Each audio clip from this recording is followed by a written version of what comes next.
After donating my kidney to my mom, she put my name off the will because I already got enough from her. What happened next will destroy your faith in family, but it might just save your life like it saved mine. Hi, I'm Emma Rodriguez, and before you listen to the story that I'm about to tell you, please make sure to like, share, subscribe, and comment below where you're watching from. Trust me, you'll want to share this one. My name is Emma. I'm 32 now, and I work as a pediatric nurse here in Phoenix. For most of my life, I thought being the perfect daughter meant giving everything I had. I was wrong. Dead wrong. And it almost killed me. But let me start from the beginning, because you need to understand how deep this goes.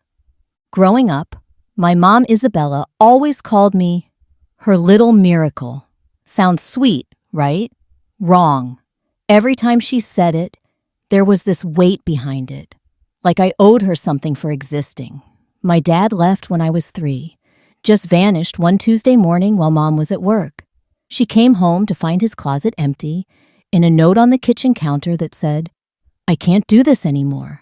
Isabella never let me forget that I was the reason he stayed as long as he did.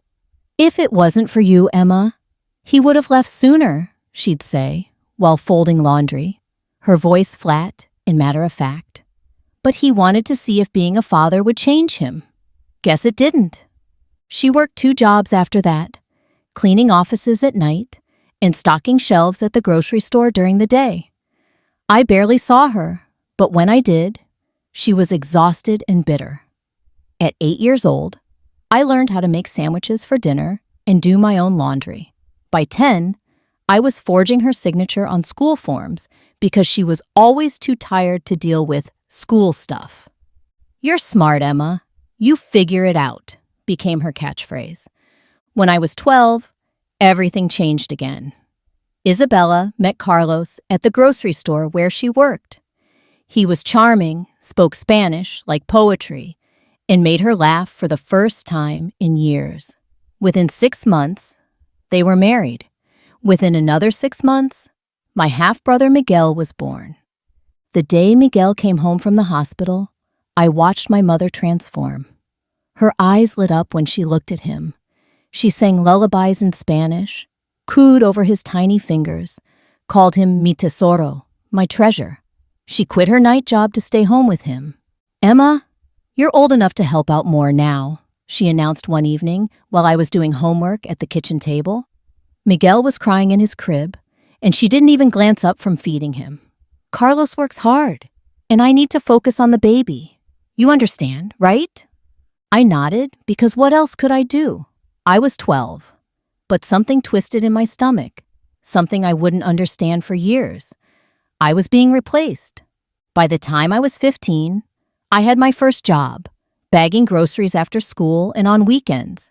Every paycheck went straight to Isabella. Family contribution, she called it.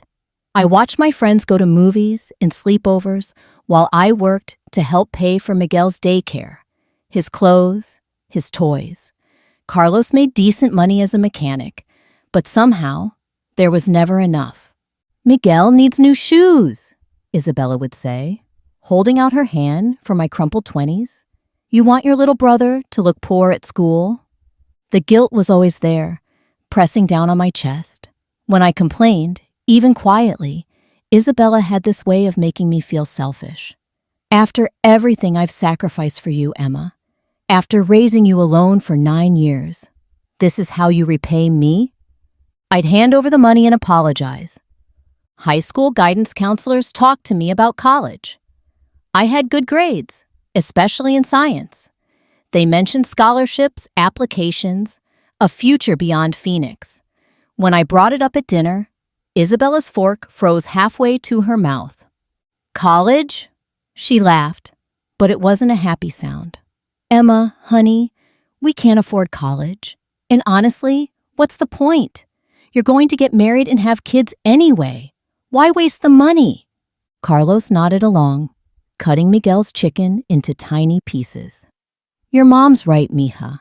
College is for rich kids. You're practical. That's better. But the real reason came out later that night when I was washing dishes. Isabella stood in the doorway, arms crossed. Besides, I need you here.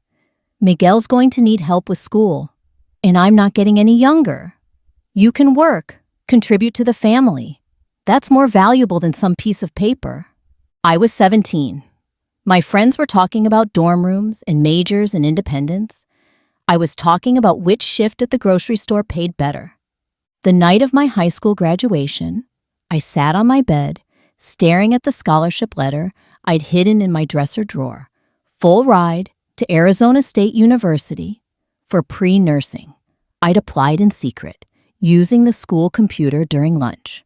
When the acceptance came, I felt something I'd never felt before. Hope. I walked to the living room where Isabella was watching TV with Carlos. Miguel, now 5, was asleep against her shoulder. Mom, I need to talk to you about something. She muted the TV, annoyed. What now, Emma? It's late. I held out the letter with shaking hands. I got a scholarship. Full ride to ASU. I can study nursing. She read it slowly, her face getting harder with each word. When she finished, she folded it neatly and handed it back to me. No. That was it. Just no. But Mom, it's free. I wouldn't cost you anything. I could even work part-time and send money home. I said no, Emma. Her voice was ice cold. We need you here. Miguel needs stability, and I need help. You're not abandoning this family for some selfish dream. Carlos shifted uncomfortably, but said nothing. Miguel stirred in Isabella's arms. This isn't abandoning anyone. This is my future. Your future is here! Isabella's voice rose, and Miguel woke up crying. She stood up, bouncing him, glaring at me. After everything we've done for you, this is how you want to repay us? By running away? I felt tears burning my eyes. What have you done for me? What have you actually done for me that wasn't just basic parenting? The slap came so fast I didn't see it coming. My cheek stung, and Miguel was crying harder now. Don't you dare speak to me like that. I sacrificed everything for you. Everything. And this is the thanks I get? I touched my burning cheek, staring at her. In that moment, I saw something in her eyes I'd never noticed before. Fear? She was afraid I'd leave because she needed me. Not loved me. Needed me. I should have taken the scholarship anyway. I should have packed my bags and left. But the guilt was too strong, too deep. I folded the letter and put it in the kitchen drawer with the other bills. You're right, I whispered. Family comes first. Isabella's face softened immediately. She adjusted Miguel in her arms and reached out to touch my red cheek. That's my good girl. You'll see, Emma. Family is all we really have. Everything else is just noise. I got a job at the hospital instead, starting as a patient transport aide. It wasn't nursing, but it was close. I told myself I could work up from there, maybe take night classes eventually. Isabella was thrilled. See, you're already making more money than you would have in some college dorm. This is better. The years blurred together. I moved from transport to unit clerk to eventually getting my CNA certification through the hospital's program. Isabella praised me when I got raises, but the money always found its way to family expenses. Miguel's baseball equipment, Carlos's truck repairs, Isabella's new living room furniture. When I was 24, I finally moved out. Sort of. I rented a tiny apartment 15 minutes away, close enough that Isabella could still call me for emergencies, which happened at least twice a week. Emma, Miguel has a fever. Can you pick up medicine and bring it over? Emma, Carlos's truck broke down. Can you drive him to work this week? Emma, the washing machine is making a weird noise. Can you take a look? I was still the family fix-it person, just with my own key and a monthly rent payment that made everything tighter. But I was finally taking nursing classes at the community college. 2 nights a week, I sat in those fluorescent lit classrooms, learning about anatomy and patient care, dreaming of the day I'd have my RN license. Isabella wasn't thrilled, but she tolerated it because I was still available for family emergencies. Just don't let school interfere with what's really important, she'd remind me whenever I mentioned an exam or clinical rotation. Then everything changed when I was 26. Isabella started getting tired more often, really tired, not just worked a long day tired, but can barely stand up tired. Her skin looked gray, and she was always cold. It's just stress, she insisted when I suggested she see a doctor. Miguel's in middle school now. You know how kids that age are. And Carlos has been working overtime. But I knew it was more than stress. I'd been working in hospitals for 5 years by then. I recognized the signs. I finally cornered Carlos at their house one evening while Isabella was lying down. She needs to see a doctor. This isn't normal tired. He rubbed his face with his hands. I know, Emma. I've been trying to get her to go. But you know how stubborn she is. Then we make the appointment for her. We drag her if we have to. 3 days later, I was sitting in a sterile waiting room while Isabella had blood drawn and tests run. Miguel sat next to me, 12 years old, and trying to act like he wasn't scared. She's going to be okay. Right, Emma? He whispered. I squeezed his hand. We'll figure it out, okay? Whatever it is, we'll handle it. 2 weeks later, Dr. Martinez called us into his office. Isabella sat rigid in the chair next to me, her hands folded so tightly, her knuckles were white. Mrs. Morales, your kidney function is severely compromised. You're in stage 4 chronic kidney disease. The words hit like a truck. Stage 4 meant her kidneys were functioning at less than 30%. Stage 5 meant dialysis or transplant. How long? Isabella's voice was barely a whisper. Without intervention, possibly months. With dialysis, we can extend that significantly. But ultimately, you'll need a kidney transplant to have any real quality of life. The drive home was silent. Miguel stared out the window, and Carlos gripped the steering wheel so tight, I thought it might break. Isabella just stared straight ahead. That night, I lay awake Googling everything I could about kidney disease and transplants. The waiting lists were long, sometimes years. But living donors could change everything. I called the transplant center the next morning before I lost my nerve. I want to be tested as a kidney donor for my mother. The process was intensive. Blood tests, psychological evaluations, physical exams. They wanted to make sure I understood what I was signing up for. This is major surgery, Emma. Dr. Kim, the transplant coordinator, explained during one of my appointments. Recovery time is typically 6 to 8 weeks, and there are always risks. You need to be absolutely certain this is what you want. I was certain. For the first time in my life, I could do something that would actually save Isabella. Not just help with bills or babysit Miguel, but literally save her life. The psychological evaluation was harder than I expected. Why do you want to donate your kidney? Dr. Stevens asked. Pen poised over her notepad. Because she's my mother. Because I love her. Because family is supposed to take care of each other. And how do you think your mother will react to this gift? I paused. I'd been so focused on the medical side that I hadn't really thought about Isabella's reaction. She'll be grateful, I think. Relieved, maybe proud of me. Dr. Stevens made a note. And if she's not, if her reaction isn't what you expect, that won't happen. But even as I said it, something cold settled in my stomach. When I told Isabella I was a match and wanted to donate, her reaction surprised me. She didn't cry or hug me or tell me she loved me. She just nodded. Well, that's good then. When can we do it? Mom, this is major surgery. For both of us. Aren't you, I don't know, overwhelmed? Grateful? She looked at me like I was being dramatic. Emma, you're my daughter. This is what daughters do. I gave you life, Now you're giving me life. It's natural. Something twisted in my chest, but I pushed it down. This was bigger than my feelings. This was life and death. The surgery was scheduled for 6 weeks later. Those weeks were a blur of final medical tests and pre-op appointments. Isabella seemed more focused on preparing Miguel and Carlos for her absence than acknowledging what I was doing. Make sure Miguel does his homework, she told me 3 days before surgery. And Carlos will need help with the grocery shopping. His Spanish isn't good enough to read all the labels. Mom, I'm going to be recovering too. I won't be able to do much for the first few weeks.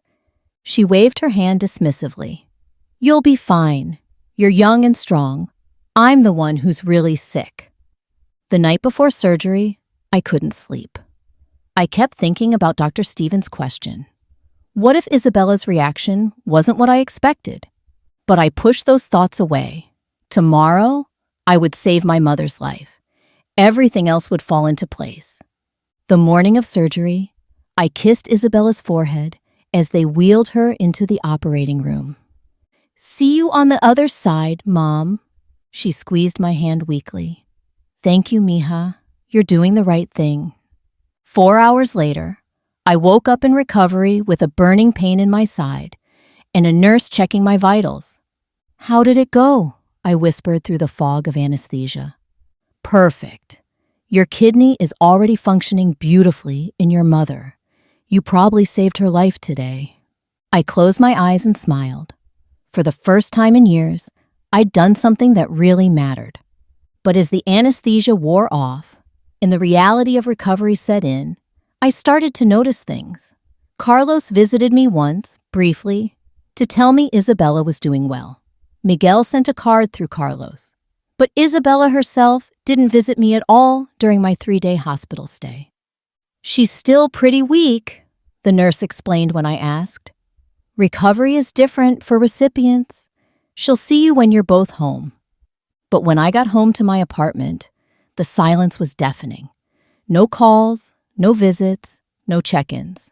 On day 4, I finally called their house. Miguel answered. Emma, how are you feeling? Sore, but okay. How's Mom? She's doing really good. She's already up and walking around. Dad made her favorite soup yesterday, and she ate the whole bowl. Something sharp twisted in my chest. Can I talk to her? She's napping right now. But she said to tell you thanks if you called. Thanks. That was it. Thanks. Over the next few weeks, Isabella's recovery was remarkable. She had energy she hadn't had in years. Her color came back. She was laughing again, making plans. When I finally visited 2 weeks post-surgery, still moving carefully and wearing loose clothes to accommodate my healing incision, she looked like a different person. Emma, you look tired. Are you eating enough? I stared at her. I'm recovering from major surgery, Mom. Surgery to save your life. I know, and I'm grateful, but you can't let yourself go just because you had a little procedure. You're young, you'll bounce back. A little procedure. I'd given her my kidney, and she called it a little procedure. Carlos emerged from the kitchen, smiling wider than I'd seen in months. Emma, look at your mom. It's like a miracle. Isabella beamed, spinning around to show off her energy. I feel 20 years younger.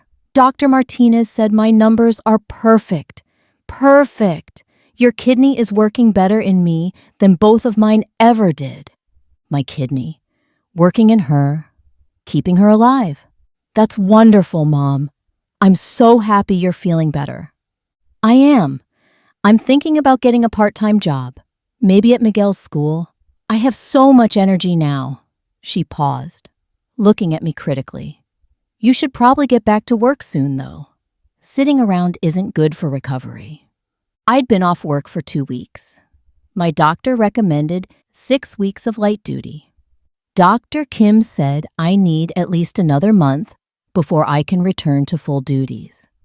Isabella frowned. Doctors always overestimate these things. Besides, we could use the income. This whole medical situation has been expensive. This whole medical situation. The medical situation where I gave her my kidney. I left their house feeling more confused than grateful. Something was wrong, but I couldn't put my finger on what. As Isabella's recovery progressed, mine seemed to stall. I was tired and all the time, had trouble concentrating, and the incision site ached constantly. When I mentioned it to Dr. Kim at my follow-up appointment, she wasn't surprised. Kidney donation is a major physical and emotional adjustment, Emma. Your body is learning to function with one kidney, and your mind is processing what you've been through. It's completely normal to feel depleted. How long does it usually take to feel normal again? Everyone's different. Some donors bounce back in a few months. Others take a year or more. The important thing is that you listen to your body and don't push too hard. But Isabella didn't seem to understand that concept. She called me constantly with requests. Emma, can you take Miguel to his baseball practice? I'm volunteering at the school fundraiser. Emma, we need groceries. Can you pick them up on your way over? Emma, the gutters need cleaning. Carlos's back is bothering him. When I tried to explain that I was still recovering, she'd get impatient. Emma, it's been a month. How long are you going to milk this? I had the same surgery and I'm fine. You were the recipient, Mom. It's different for donors. That doesn't make sense. If anything, I should be more tired since I was actually sick. You were healthy to begin with. The conversation that changed everything happened 3 months post-surgery. I was at their house helping Miguel with a science project when Isabella and Carlos started talking about their will in the kitchen. They thought I couldn't hear them, but sound carried in that small house. We need to update everything now that I'm healthy again, Isabella was saying. Miguel should get the house, obviously, and the savings account. What about Emma? Carlos asked quietly. Isabella was quiet for a long moment. When she spoke, her voice was matter-of-fact. Emma already got her inheritance. She has my kidney. That's worth more than money. The pen I was holding snapped in half. Miguel looked up from his volcano model. You okay, Emma? I stared at the broken pen, ink staining my fingers blue. Yeah, buddy, just tired. But inside, everything was breaking. I finished helping Miguel with his project in a daze, my hands moving automatically while my mind reeled. When Carlos called him for dinner, I made excuses about needing to get home. Already? Isabella appeared in the doorway, wiping her hands on a dish towel. I was going to ask if you could help me reorganize the closets this weekend. I stared at her, this woman who looked so healthy and vibrant thanks to my kidney, asking me to clean her closets 3 months after I'd given her a piece of my body. I can't this weekend, Mom. I have plans. Her face fell into that familiar, disappointed expression. Plans? What plans could be more important than family? I'm going apartment hunting. It was a lie, but it felt good to say something that was just for me. Isabella's frown deepened. Why? Your apartment is fine. I want something bigger, maybe closer to downtown. That's a waste of money, Emma. You're hardly ever home anyway, always helping us out. She paused, studying my face. This isn't about money, is it? Because if you're having financial trouble after taking time off work, we can help. Family helps family. The irony was so thick I could taste it. I'd given her my kidney, struggled through recovery while still helping them, and now she was offering to help me with money problems she'd partially caused. I'm fine, Mom. I just want to change. I left without saying goodbye to Carlos or Miguel, my head spinning with that overheard conversation. Emma already got her inheritance. She has my kidney. The drive home was a blur. I sat in my car outside my apartment building for 20 minutes, engine off, trying to process what I'd heard. My mother, the woman whose life I'd literally saved, thought my kidney was payment enough for 30 years of being her daughter. That night, I called my friend Sophia. We'd worked together at the hospital for 3 years, and she was one of the few people who knew the whole story of my family dynamics. Soph, can I ask you something? And I need you to be completely honest. Always. What's up? I told her about the conversation I'd overheard. When I finished, there was silence on the other end of the line. Emma? Her voice was carefully controlled. Please tell me you're not surprised by this. What do you mean? Honey, I've watched your family treat you like hired help for years. Your mom calls you more than my teenage daughter calls me, and it's never just to chat. It's always because she needs something. But this is different. This is about inheritance. About her seeing your kidney donation as a transaction instead of love. Sophia's voice was gentle but firm. Emma, what did your mom say to you after the surgery, when you were in recovery? I thought back, trying to remember. She was still weak. She didn't visit me in the hospital. And when you got home, she called it a little procedure. She said I should get back to work because they needed money after the medical situation. Sophia was quiet for a moment. Emma, when my dad had his heart attack and my brother donated vacation days so he could stay with him, my dad cried. He still brings it up at family dinners. Your mom treats your kidney donation like you helped her move furniture. Something cold and sharp settled in my chest. But she's grateful. She has to be grateful. Does she act grateful? Has she ever, in the 3 months since surgery, acknowledged what you sacrificed for her? I opened my mouth to argue, then closed it. The truth was there, ugly and undeniable. Isabella had never thanked me. Not really. She'd acknowledged the donation the way she might acknowledge that I'd picked up milk from the store. She's my mother, Soph. She raised me. She raised you to serve her. There's a difference. After we hung up, I sat in my tiny living room, staring at the scar on my abdomen. It was healing well, just a thin pink line now, but it ached when the weather changed. My kidney, the one I'd given away, was functioning perfectly in Isabella's body. My remaining kidney was working overtime to compensate, leaving me tired and weak in ways the doctor said might never fully resolve. I'd given her a piece of my body, and she thought that was payment enough for being her daughter. The next few weeks were different. I started paying attention to things I'd ignored before. Every phone call from Isabella was a request.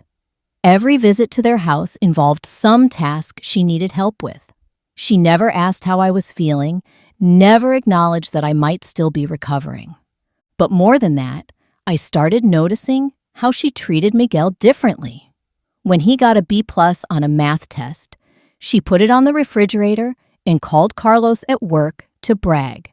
When I told her I'd gotten a commendation at work for exceptional patient care, she said, "That's nice, honey," and changed the subject to Miguel's upcoming baseball game. When Miguel needed cleats, Isabella spent 2 hours researching the best brands and took him to 3 different stores. When I mentioned that I was struggling with fatigue and my doctor suggested I might need iron supplements, she said I was being dramatic and should just eat more spinach. The breaking point came 4 months post-surgery. Isabella called me at work, something she knew I hated. "Emma, I need you to take Miguel to the orthodontist on Thursday. I forgot I volunteered to help with the school's book fair." "Mom, I can't. I have a training seminar all day Thursday. Can't Carlos take him?" "Carlos has to work, and this book fair is important. I'm organizing the entire thing." "Then reschedule Miguel's appointment." There was silence on the other end. Then Isabella's voice turned cold. "Emma, this is family. Miguel needs those braces adjustments, and I have a commitment. You can reschedule your little training thing." My little training thing. It was a required seminar on pediatric emergency protocols that I'd been trying to get into for months. "No, Mom, I can't. You'll have to figure something else out." "Excuse me?" Her voice was sharp now. "Did you just tell me no?" "Yes, I did. I gave you my kidney not my entire life. The words hung between us like a bomb waiting to explode. How dare you? Isabella's voice was ice. How dare you throw that in my face? I never asked you to donate your kidney. You would have died without it. And you chose to give it. No one forced you. Don't act like you're some kind of martyr because you made a choice. The line went dead. I sat at my desk, shaking. Around me, the hospital buzzed with normal activity. Nurses charting, patients being wheeled to procedures, families waiting anxiously in uncomfortable chairs. Life going on as usual while my world cracked apart. That evening, Miguel called me.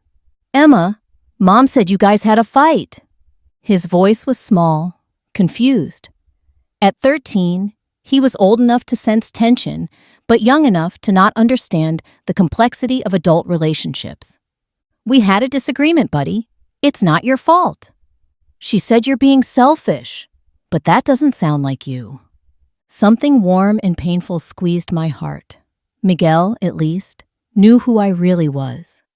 Sometimes adults disagree about things, Miguel. It doesn't mean anyone's bad or good. It just means we see things differently. Will you still come to my game this weekend? I closed my eyes, picturing his hopeful face. Of course I will. But when Saturday came, Isabella made sure I knew I wasn't welcome. I sat in my car across the street from the baseball diamond, watching Miguel play while Isabella and Carlos cheered from the bleachers. Every time Miguel got a hit or made a good play, he looked toward where I usually sat. When he didn't see me, his shoulders would droop slightly before he refocused on the game. After the game, I watched him walk to Isabella's car, his head down. She said something to him, and he looked around the parking lot one more time, looking for me. I drove home, feeling like the worst person in the world. 2 days later, Carlos showed up at my apartment. I opened the door to find him standing there awkwardly, hands shoved in his pockets. Can we talk? I let him in, made coffee, and waited. Carlos wasn't a man of many words, but when he spoke, it usually mattered. Isabella is hurt, he said finally. I'm hurt too. He nodded slowly. I know, and I think maybe you both have reason to be. This surprised me. Carlos usually sided with Isabella automatically. She loves you, Emma, but she's not good at showing it. She never learned how. I gave her my kidney, Carlos. I literally gave her a piece of my body to save her life. How much more do I need to prove that I love her? It's not about proof. He stared into his coffee cup. It's about expectations, I think. Isabella expects certain things from family. She expected your father to stay, and he didn't. She expects Miguel to always need her, and he's growing up. She expects you to always be there, and now you're pulling away. I'm not pulling away. I'm just asking to be treated like a person instead of a servant. Carlos was quiet for a long moment. She talks about the kidney donation sometimes. With me, when you're not around. My heart jumped. What does she say? She's proud of you, really proud. But she's also scared, I think. Scared of what? That you did it out of obligation instead of love. That you'll leave now that you've paid whatever debt you thought you owed her. I stared at him. That's the most backwards thing I've ever heard. Is it? Carlos met my eyes. Emma, you've been taking care of this family since you were 12 years old. You gave up college. You work extra shifts to help us. You babysit Miguel. You fix everything that breaks. And then you gave Isabella your kidney. From the outside, it looks like you're trying to earn something. I'm trying to be a good daughter. But what if Isabella doesn't know the difference? The question haunted me for days. What if Isabella, in her twisted way, thought I was performing love instead of feeling it? What if she'd spent so many years taking my help for granted that she couldn't see the difference between obligation and genuine care? But then I remembered the conversation I'd overheard. Emma already got her inheritance. She has my kidney. That wasn't the voice of someone who misunderstood my motives. That was the voice of someone who saw my sacrifice as a transaction. A week later, the truth came out in a way I never expected. I was at their house fixing a leaky faucet. Because of course I was, when Isabella's phone rang. She answered without looking at the caller ID. Hello? Oh, hi, Janet. Yes, I'm feeling wonderful. The kidney transplant was a complete success. Janet was Isabella's sister, who lived in California. They talked maybe twice a year. Oh, the donor? It was Emma. Yes, my daughter. She was a perfect match, thank goodness. I continued working on the faucet, but I was listening now. What do you mean? How do I feel about it? It saved my life, obviously. There was a pause. Then Isabella's voice changed, becoming defensive. Well, of course I'm grateful. But Janet, you have to understand. Emma chose to do this. I never asked her to. And honestly, she's gotten a lot of attention for it. Everyone at the hospital treats her like some kind of hero. My hand stilled on the wrench. No, I don't think I owe her anything beyond normal motherly appreciation. She's my daughter. This is what family does for each other. I gave her life. She gave me a kidney. It's natural. The wrench slipped, banging against the pipe. Isabella glanced toward the kitchen, then lowered her voice. Between you and me, I think Emma did it to feel important. She's always been desperate for approval. Ever since she was little, this kidney thing has given her more attention than she's ever had. I felt like I'd been punched in the stomach. I know it sounds harsh, Isabella continued, but you know how Emma is. She's always been the helper, the fixer. This is just the biggest thing she's ever fixed. There was another pause. Then Isabella laughed. Exactly. And now she acts like I should be grateful forever. Like she's done me this huge favor instead of just doing what daughters do. I turned off the water and walked out of the house. I didn't say goodbye, didn't finish fixing the faucet, didn't even close the front door properly. I just left. That conversation played in my head for days. Every cruel word, every dismissive laugh. Isabella thought I donated my kidney for attention. She thought it was just another way for me to feel important, to get approval. The woman whose life I'd saved thought I'd done it for selfish reasons. I called in sick to work for 3 days and barely left my apartment. I kept touching the scar on my abdomen, remembering the surgery, the pain, the slow recovery. I remembered lying in that hospital bed, excited to see Isabella, eager to hear her say she was proud of me. She never had. On the 4th day, Sophia showed up at my door with Chinese takeout and a determined expression. Okay, enough. You're going to eat something that isn't cereal, and then you're going to tell me what happened. I told her about the phone conversation. When I finished, Sophia was quiet for a long time. Emma, I need to ask you something, and I want you to really think about your answer. I nodded. Why did you donate your kidney? And I want the standard answer about love and family. I want the real, honest truth. I opened my mouth to give the standard answer, then stopped. Why had I done it? I wanted her to love me, I whispered. I wanted her to finally see me and love me the way she loves Miguel. Sophia nodded sadly. And how did that work out? The tears came then, months of them. I cried for the little girl who made her own sandwiches while her mother worked. I cried for the teenager who gave up college to help support the family. I cried for the young woman who gave up her kidney, thinking it would finally be enough. I cried because it would never be enough. Nothing I did would ever be enough to make Isabella love me the way I needed to be loved. So what now? Sophia asked when the tears finally stopped. I looked around my tiny apartment, at the pictures of Isabella and Miguel on my bookshelf, at the thank you cards from patients who appreciated my care at work.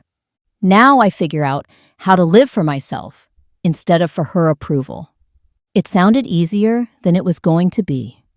The next week, I did something I'd never done before. When Isabella called asking me to help Miguel with a school project, I said no. I have plans, I told her. What plans? Personal plans. Emma, Miguel really needs help with this. It's a big part of his grade. Then you help him. Or Carlos. He's smart. He can figure it out. There was a long pause. Are you still upset about our little disagreement last week? Our little disagreement.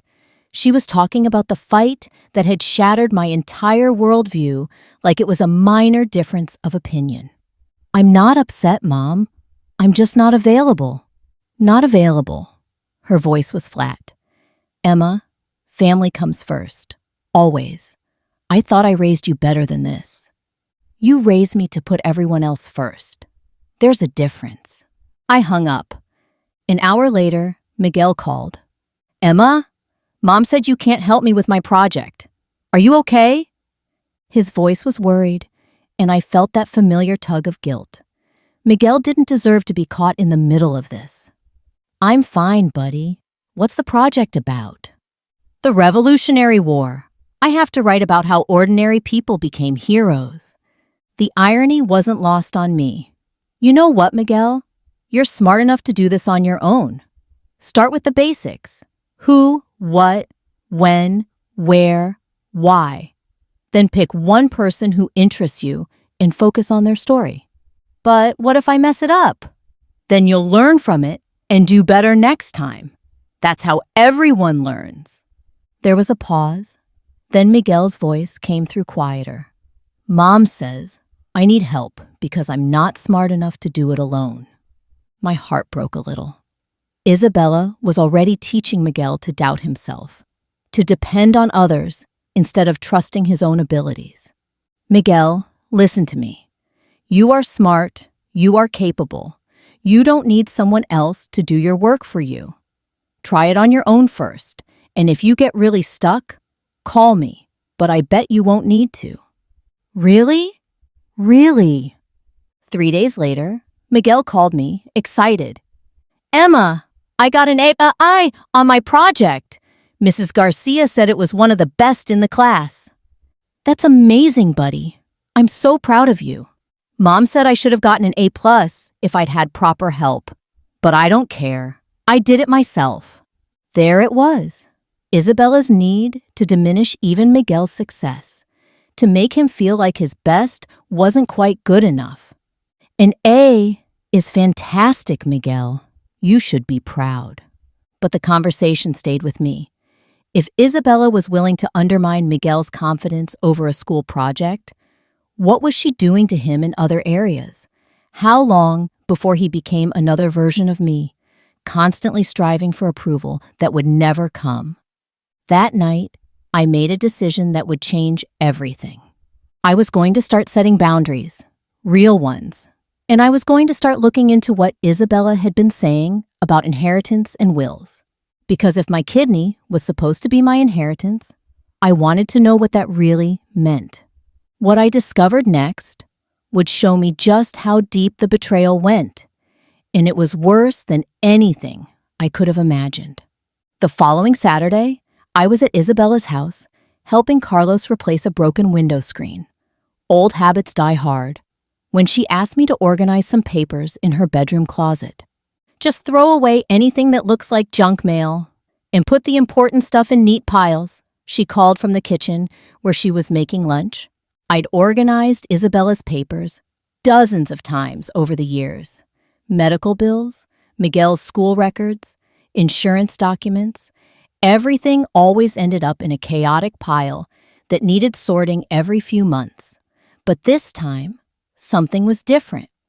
Hidden behind a stack of old Christmas cards, I found a thick manila envelope marked Estate Planning, Confidential. My hands shook as I pulled it out. I shouldn't look. I knew I shouldn't look. But after everything that had happened, after all the conversations about inheritance and my kidney being payment enough, I had to know. The envelope contained several documents: property deeds, bank statements, insurance policies, and at the bottom, a will dated just 2 months ago, 1 month after my kidney donation. I opened it with trembling fingers. Last will and testament of Isabella Morales. Standard language about being of sound mind, revoking previous wills. Then I got to the distribution of assets. To my beloved son, Miguel Morales, I leave my house at 847 Pine Street, Phoenix, Arizona, and all contents therein. To my beloved son, Miguel Morales, I leave the entirety of my savings account at Desert Community Bank, account number ending in 4782, current balance approximately $47,000. To my beloved son, Miguel Morales, I leave my 2018 Honda Civic and all personal jewelry. I kept reading, my heart pounding harder with each line. Miguel got everything: the house, the money, the car, even Isabella's grandmother's ring that I'd admired my whole life.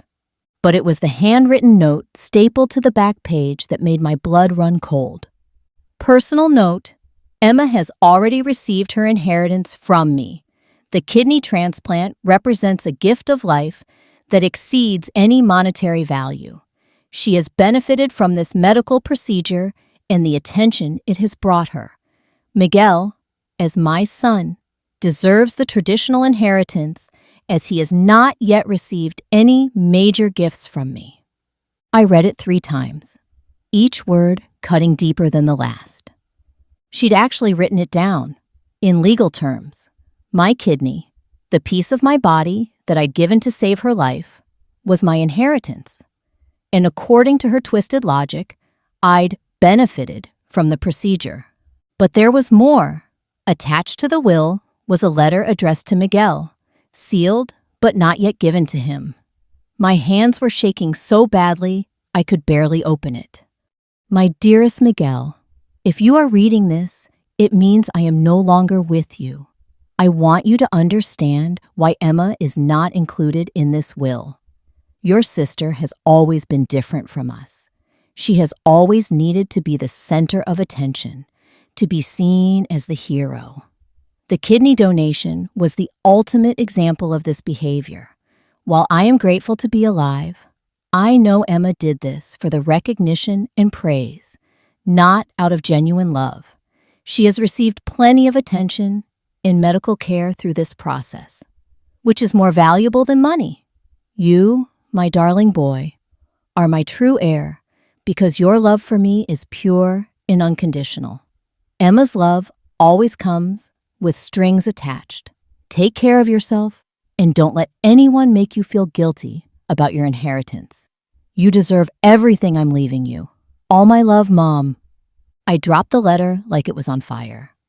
This wasn't just about money or property. This was character assassination. Isabella had written down, in legal documents that would be read after her death, that I was an attention-seeking fake who didn't really love her. She was going to poison Miguel against me from beyond the grave. Emma, you okay up there? Isabella's voice drifted up from downstairs. I scrambled to put everything back exactly as I'd found it, my hands shaking so badly I nearly dropped the whole envelope. Just finishing up, Mom. But my voice cracked on the last word, and I had to sit on the edge of her bed for a moment to catch my breath. The woman downstairs, making lunch and humming to herself, alive and healthy because of my kidney, had written legal documents calling me a fake and an attention seeker. She was planning to leave me nothing, not even sentimental items, because she believed my life-saving gift was motivated by selfishness. I made it through the rest of that afternoon somehow, had lunch with them, helped Miguel with his homework, made small talk with Carlos about work. But inside, I was screaming. That night, I lay awake staring at the ceiling. Every interaction with Isabella over the past months replayed in my mind, but now I saw them differently. Every dismissive comment, every request for help, every time she'd minimized my sacrifice, it all made sense now. She genuinely believed I was a selfish person who donated my kidney for attention. The next morning, I called in sick to work and drove to the library. I needed to research inheritance law, wills, family rights. I needed to understand what my options were. What I learned was devastating in a different way. In Arizona, parents have no legal obligation to leave anything to their adult children. Isabella could legally leave everything to Miguel if she wanted. The only grounds for contesting a will were things like mental incapacity, fraud, or undue influence, none of which applied here. But there was something else I discovered, a concept called quantum meruit, payment for services rendered. If someone provides significant services to another person with the expectation of compensation, they may have legal grounds to claim payment even without a written contract. 30 years of unpaid labor, giving up college, working extra shifts to help support the family. And yes, donating a kidney to save her life. I wasn't looking for money, but I was looking for justice. That afternoon, I did something I'd never done before. I made an appointment with a lawyer. Attorney David Kim's office was in a sleek downtown building. He was about my age, with kind eyes and an expensive suit that suggested he was good at his job. "Tell me why you're here, Emma." I told him everything. The kidney donation, the overheard conversations, the will, the letter to Miguel. When I finished, he was quiet for a long moment. "This is complicated," he said finally. "Legally, your mother has the right to distribute her assets however she chooses, but there are a few things we might be able to explore." He explained the concept of quantum meruit in more detail. Then he mentioned something called promissory estoppel. If Isabella had made promises about inheritance that I'd relied on when making major decisions, there might be grounds for a claim. "But Emma, I have to ask, what do you really want here? Money, property, or something else?" I thought about it. I want her to acknowledge what I've done. I want Miguel to know the truth, and I want to stop being treated like hired help by my own family. David nodded slowly. Those are harder things to get from a legal proceeding. Courts can award money, but they can't force people to treat you with respect or gratitude. Then what do you suggest? Document everything. Every conversation, every request for help, every dismissive comment. If you decide to take legal action later, you'll need evidence. But more importantly, you need to decide what kind of relationship you want with your family going forward. I left his office with more questions than answers, but at least I had a plan. I was going to start documenting everything, and I was going to start making some serious changes in how I interacted with Isabella and the rest of my family. The next week, Isabella called with a request that felt like the universe testing my resolve. "Emma, I need you to take Miguel to the mall this Saturday. He needs new school clothes, and I don't feel up to dealing with the crowds." In the past, I would have said yes immediately. Now, I paused. "What's wrong? Are you not feeling well?" "Oh, I'm fine. I just hate shopping, and you're so much better at finding deals than I am." She was feeling fine. She just didn't want to do the boring parenting task of back-to-school shopping. "I can't this Saturday, Mom. I have plans." "What plans?" "Personal plans." There was that loaded silence again. "Emma, Miguel is your brother. Family helps family." "You're right. You're his mother. That's why you should take him shopping." "I just told you I don't feel up to it." "You just told me you feel fine, but don't want to deal with crowds. Those are two different things." Isabella's voice turned cold. "I see. So, now you're going to abandon your family completely?" "I'm not abandoning anyone. I'm just not available to do your job for you this weekend." "My job?"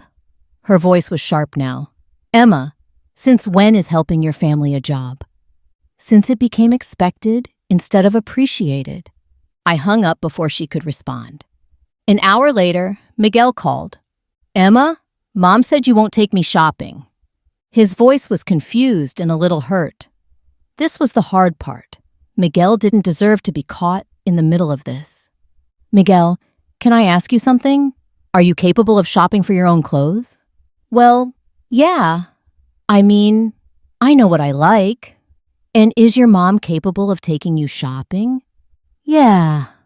But she says it's stressful, and you're better at it. And what do you think about that? There was a pause. I guess I never really thought about it. You always just do stuff for us. I do. I do a lot of stuff for you guys. But Miguel, you're 14 now. You're old enough to have opinions about your own clothes. And your mom is perfectly capable of taking you to the me. Are you mad at us? My heart squeezed.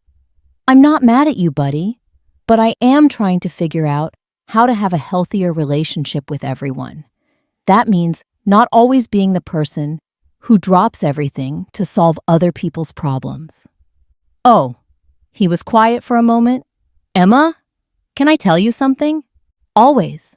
Sometimes I wish Mom would let me do more stuff on my own. Like, she still cuts my meat at dinner sometimes, and it's embarrassing. And she always wants to help with my homework, even when I understand it. Something clicked into place. Isabella wasn't just using me as free labor. She was stunting Miguel's growth by not letting him develop independence. She needed people to need her, and when they started growing up or setting boundaries, she panicked. Miguel, there's nothing wrong with wanting independence. It's normal and healthy. But Mom says families should stick together and help each other. Families should support each other, I corrected. That's different from doing everything for each other. Support means believing in someone's ability to handle things themselves. After we hung up, I felt simultaneously sad and hopeful. Sad because Miguel was already learning some of the same patterns that had trapped me. Hopeful because he was young enough to recognize them and strong enough to want something different. The following week brought another test. Isabella called me at work, again. Emma, I need you to come over after your shift. The dishwasher is leaking, and Carlos doesn't get home until late. Did you call a repair service? Why would I call a repair service when you can fix it? You always fix it. Mom, I work 12-hour shifts. I'm exhausted when I get off work. Call a professional. Emma, repair services are expensive. You know we're still paying off medical bills from my surgery. The surgery? She was using my kidney donation to guilt me into free labor. Mom, you have insurance. Most of those bills were covered. Not all of them, and every dollar counts. I thought you'd understand that, given how much we've all sacrificed. How much we've all sacrificed. As if my kidney donation was somehow a team effort. Call a repair service, Mom. I'm not coming over. Fine, but don't come crying to me when the kitchen floods and we have to pay thousands in water damage. She hung up. I sat in my car outside the hospital for 20 minutes, hands shaking with anger. This was emotional manipulation at its finest. Create a crisis, refuse reasonable solutions, then blame me when I wouldn't drop everything to fix it. At 9 p.m., my phone buzzed with a text from Carlos. Emma, your mom called 3 repair services. None of them can come out until tomorrow. The leak is getting worse. Could you just take a quick look? I stared at the text. Carlos was caught in the middle, dealing with Isabella's manufactured emergency. But this was exactly how the pattern continued. Someone else would always step in to smooth things over, to make me feel guilty for maintaining boundaries. I texted back, turn off the water to the dishwasher. There should be a valve under the sink. If you can't find it, turn off the main water valve. Put towels down to catch drips. The repair service will fix it tomorrow. His response came back quickly. Found the valve. Thanks. You okay? I'm fine. Just tired of being the only solution to everyone's problems. I understand. I'll talk to Isabella. but I knew he wouldn't really talk to her. Carlos was a good man, but he was as trapped in Isabella's web of expectations as the rest of us. He'd convinced himself that keeping the peace was more important than addressing the underlying issues. The next day, I did something I'd never done before. I blocked Isabella's number during work hours. It felt radical and terrifying and necessary all at the same time. For 8 hours, I worked without interruption. No calls about leaking faucets or Miguel's forgotten homework or requests to pick up groceries. Just me, doing my job, taking care of patients who actually appreciated my help. It was the most peaceful workday I'd had in years. When I unblocked her number at the end of my shift, there were 6 missed calls and 4 voicemails. Emma, why aren't you answering your phone? I need you to stop by after work. Emma, this is ridiculous. Call me back. Emma, Miguel has a fever and I need you to bring medicine. Emma, if you don't call me back, I'm going to assume something's wrong and call the police. I called her back. Thank God, she said when she answered. I was worried sick. Why weren't you answering your phone? I was at work, where Miguel has been many times when he had a fever, and you handled it just fine without me. That's different. Today, I'm feeling overwhelmed.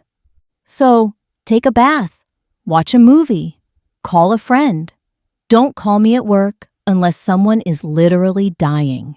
Emma, I don't understand why you're being so hostile lately. Ever since you had that surgery, you've been different, more selfish. There it was. The kidney donation was somehow responsible for my new attitude, as if sacrificing an organ had made me less generous instead of more cautious about where I directed my generosity. Mom, donating my kidney to save your life was literally the most selfless thing I've ever done. If I'm being more careful about how I spend my time and energy now, maybe it's because I learned that even the biggest sacrifices don't guarantee appreciation. What's that supposed to mean? It means I gave you my kidney, and you still treat me like hired help. There was a long pause. When Isabella spoke again, her voice was carefully controlled. Emma, I am grateful for what you did, but gratitude doesn't mean I owe you special treatment for the rest of my life. You made a choice to donate your kidney. I didn't force you. You're right. I made that choice because I love you and wanted to save your life. But you've made it clear that you see it as payment for being your daughter rather than proof of my love. That's not true, isn't it? When's the last time you called me just to see how I was doing? When's the last time you asked about my life, my work, my feelings? Every conversation we have is about what you need from me. Isabella was quiet for so long, I thought she'd hung up. Emma, she said finally, I don't know how to have those kinds of conversations. I never learned how. My mother wasn't affectionate. We didn't talk about feelings. It was the closest thing to vulnerability I'd ever heard from her. For a moment, I felt a flicker of hope. It's not too late to learn, Mom. We could start now. I don't know how. You could start by asking me how I'm doing, really asking and listening to the answer. Another long pause. How are you doing, Emma? The question caught me off guard, even though I just suggested it. How was I doing? I'm tired, Mom. I'm tired of feeling like I have to earn love through service. I'm tired of being taken for granted. I'm tired of feeling like no matter what I do, it's never quite enough. I never meant for you to feel that way. But I do feel that way. And the kidney donation made it worse, not better, because it was the biggest thing I could possibly do for you. And you still don't treat me like I matter. Isabella was crying now. I could hear it in her voice. You do matter, Emma. You matter so much. I don't know how to show it without seeming weak. Mom, love isn't weakness. Gratitude isn't weakness. Telling people they matter to you isn't weakness. In my family, it was. If you showed too much emotion, people used it against you. It was safer to keep everything practical, transactional. I felt something shift inside me. Not forgiveness exactly, but understanding. Isabella's emotional distance wasn't just about me. It was a survival mechanism she'd learned in childhood and never unlearned. Mom, what if we tried something different? What if instead of calling me when you need something fixed or done, you called me once a week just to talk? About anything. Work, Miguel, the weather, whatever. I could try that, she said quietly. But Emma, I still need help sometimes. Real help. And I'll still help sometimes. But I need you to ask, not demand. And I need you to accept no as an answer, without guilt trips or emotional manipulation. I don't emotionally manipulate. Mom, she was quiet. Okay, maybe sometimes I do that. I'll try to do better. It wasn't a complete transformation. It wasn't even close to addressing everything that was wrong between us. But it was a start. There's something else, Mom. Something important. What? I took a deep breath. This was the hardest part. I know about the will. The silence on the other end of the line was deafening. Emma, I can explain. I know about the letter to Miguel, too. The one where you tell him I donated my kidney for attention. How did you? She stopped herself. I was organizing your closet. You asked me to organize your papers. Those papers were private. Nothing in this family is private, Mom. You've made sure of that by involving me in every aspect of everyone's life for the past 20 years. Isabella was crying harder now. Emma, that will, I wrote it when I was angry, when I was scared. Scared of what? Scared that you'd leave. Scared that now that you'd saved my life, you'd decide you were done with all of us. I thought if I could convince myself that you'd done it for selfish reasons, it would hurt less when you left. I stared at my phone, trying to process what she'd just said. So you decided to leave me out of your will and poison Miguel against me? To protect yourself from me potentially leaving? I know it doesn't make sense. I know it was wrong. But Emma, you have to understand. Everyone leaves me. Your father left. My parents died when I was young. I've spent my whole life waiting for people to decide I'm not worth staying for. So you decided to push me away first. Yes. The honesty was brutal and heartbreaking and infuriating all at once. Mom, I gave you my kidney. I gave you a piece of my body to keep you alive. If that's not proof that I'm not going anywhere, I don't know what is.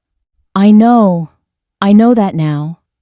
But at the time, I was so scared and angry and confused. The doctors kept saying how amazing you were, how selfless, and I felt jealous. Jealous of my own daughter getting praise for saving my life. Jealous? I know how terrible that sounds. But Emma, you have to understand. I've never been anyone's hero. I've never had people say amazing things about me. And here you were, getting all this attention for something that saved my life, and I felt left out, like even my own medical crisis wasn't about me. I didn't know whether to laugh or cry or hang up. The psychology was so twisted, so self-centered, that it almost circled back to being pitiable. Mom, you were jealous that I got praise for saving your life. Yes, the life that wouldn't exist anymore without my kidney. Yes. Do you hear how insane that sounds? Yes. Her voice was small. Emma, I know I'm messed up. I know I've hurt you in ways I'm probably not even aware of, but I love you. I do love you.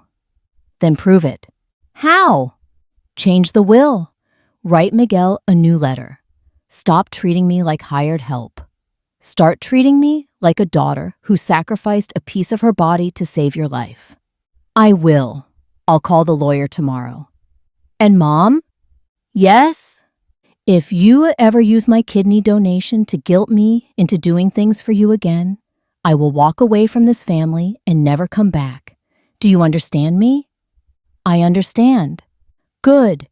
Because what happens next is going to determine whether we have a relationship going forward or not. But I had no idea just how much worse things were about to get, or that Isabella's promises were about to be tested in the most devastating way possible. For exactly 3 days, things were different. Isabella called me once just to ask how my day was going. She thanked me when I helped Miguel with his math homework instead of just expecting it. She even sent me a text message that said, "Thinking of you," with a heart emoji. I started to hope that maybe we'd turned a corner. Maybe my mother was finally going to learn how to show love instead of just demanding service. I should have known it was too good to last. On Thursday evening, my phone rang. Isabella's name flashed on the screen, and for the first time in months, I answered without dread. "Hi, Mom. Emma." Her voice was strange, tight. "I need you to come over, right now." "What's wrong? Are you okay?" "Just come over. And Emma, bring overnight clothes." The line went dead. My heart was racing as I threw clothes into a bag. Something was wrong, really wrong. Despite everything that had happened between us, Isabella was still my mother, and the fear in her voice triggered every protective instinct I had. I made the drive to their house in record time, my mind running through possibilities. Heart attack? Stroke? Had something happened to Miguel or Carlos? I burst through the front door without knocking. "Mom! Mom! Where are you?" "In here." Her voice came from the living room. I rushed in to find Isabella sitting on the couch, perfectly healthy and calm. Carlos was next to her, looking uncomfortable. Miguel was nowhere to be seen. "What's the emergency? What's wrong?" Isabella looked at Carlos, then back at me. "Sit down, Emma." "Just tell me what's wrong." "Sit down." I perched on the edge of the chair across from them, every muscle tense. "Mom, you scared me. What's the emergency?" Isabella took a deep breath. "There's no emergency. I lied." The words hit me like ice water. "What?" "I needed to get you here, and I knew you wouldn't come if I just asked." I stared at her, my brain struggling to process what she was saying. You made me think someone was dying to get me to come over? I needed to talk to you about something important, and you've been so distant lately? Get out!" The words came out low and dangerous. "Emma, get out!" I shot to my feet, shaking with rage. "I thought someone was hurt. I thought you were dying. I drove here thinking—" My voice cracked. "How could you do that to me? I needed to see you. Then ask, like a normal person. You don't fake emergencies to manipulate people into—" I stopped, staring at her. "Oh my God. This is exactly what you've always done, isn't it? Create fake crises so people will drop everything for you." Carlos shifted uncomfortably. "Emma, maybe you should listen to what your mother has to say."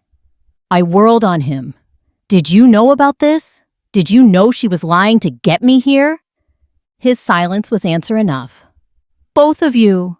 You're both in on this." I grabbed my bag. "I'm leaving." "Emma, wait." Isabella stood up. "I have something to show you. I don't care what you have to show me. You lied about an emergency. You manipulated me into coming here. I'm done. It's about the will." I stopped at the front door. "What about the will?"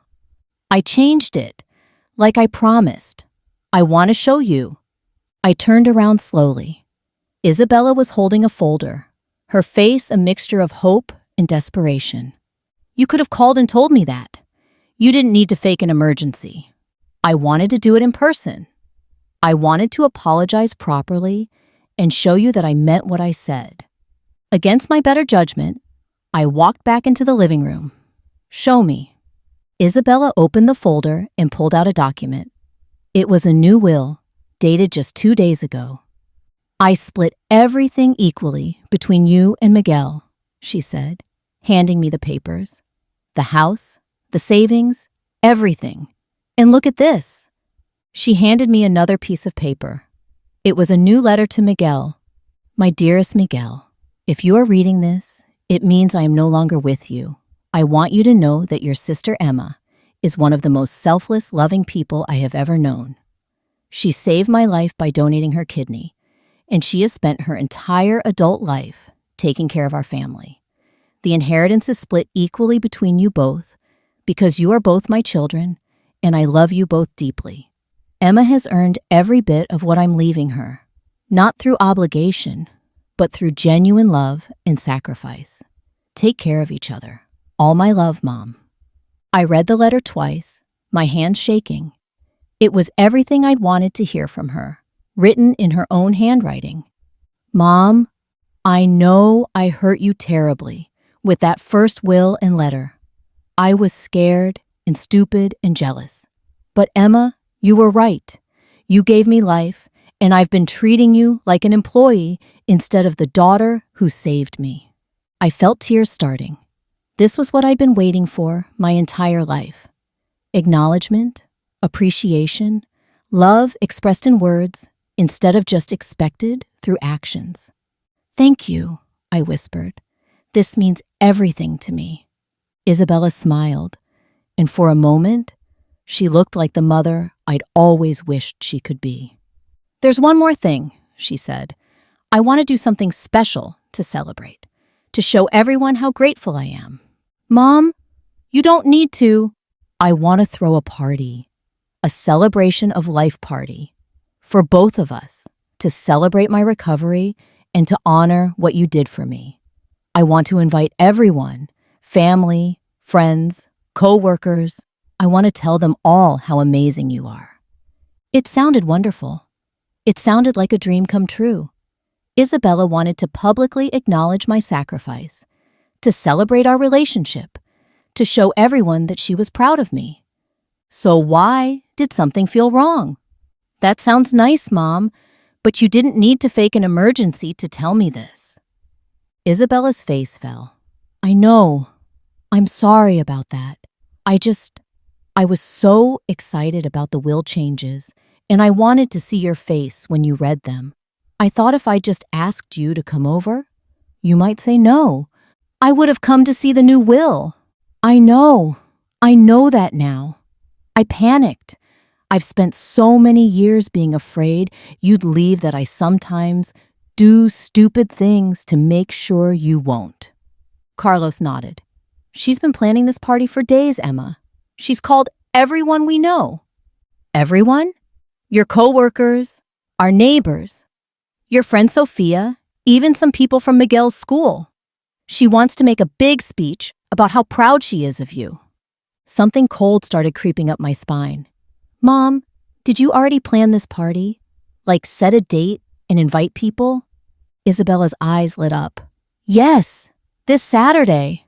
I know it's short notice, but I was so excited after I changed the will. I wanted to celebrate right away. This Saturday?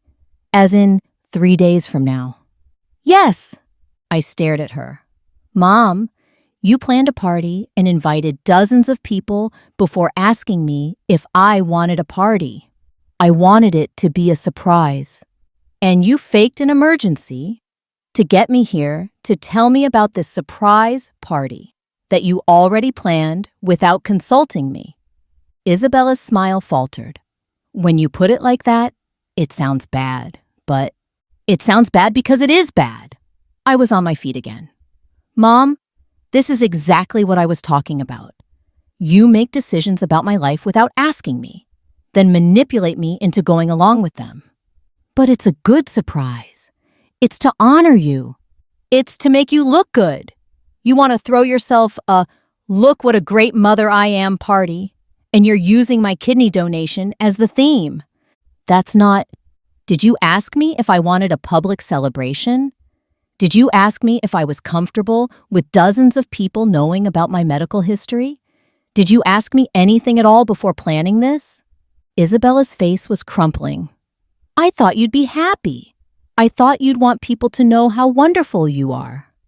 I want you to treat me like a person with feelings and opinions, not a prop in your redemption story."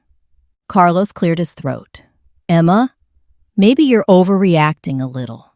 Your mom worked really hard on this party. She just wants to show people how grateful she is." I turned to look at him, and something clicked into place. "Carlos, whose idea was this party, really?" "What do you mean?" "I mean, did Isabella wake up one morning and decide to throw me a party? Or did someone suggest it might be a good way to, what? Make amends? Look good to other people?" Isabella and Carlos exchanged a look that told me everything I needed to know. "The truth, Mom. Whose idea was this?" Isabella's voice was small. Dr. Martinez mentioned at my last appointment that some families find public celebrations healing after transplant surgery. He said it might help with relationship issues. Relationship issues. He could tell that things were tense between us. He thought a public acknowledgement might help. I stared at her. "So your doctor told you to throw me a party to fix our relationship, and you thought the best way to do that was to lie to get me here and present it as a done deal. I thought you'd say no if I asked." "Why would I say no to being appreciated?" "Because you've been pulling away from the family. Because you've been saying no to everything lately. I've been saying no to being taken advantage of. There's a difference." Isabella started crying. "Emma, I don't know how to do this right. I don't know how to show love without it coming out wrong. I thought the party would fix things between us." "Mom, you can't fix a relationship with a party. You fix it by changing how you treat people day by day." "But I changed the will." "Yes, and that was good. That was a real step forward. But then you immediately went back to the old pattern of making decisions for me and manipulating me into compliance." "I wasn't trying to manipulate. You faked an emergency." "Because I was excited.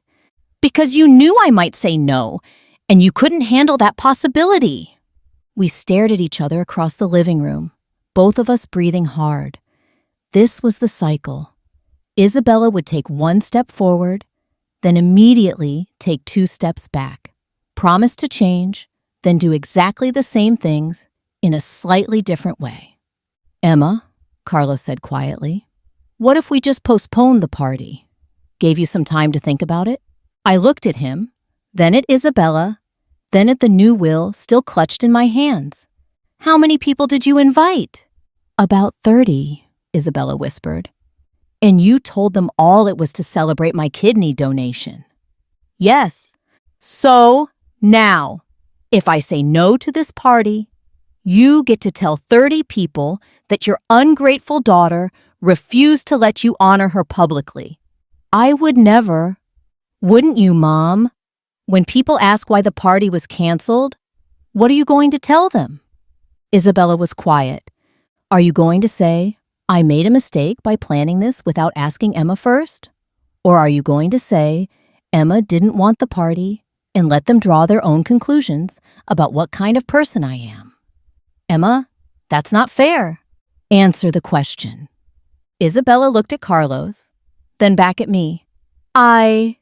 I would tell them the truth." "Which is?" "That I planned it wrong. Say the whole truth.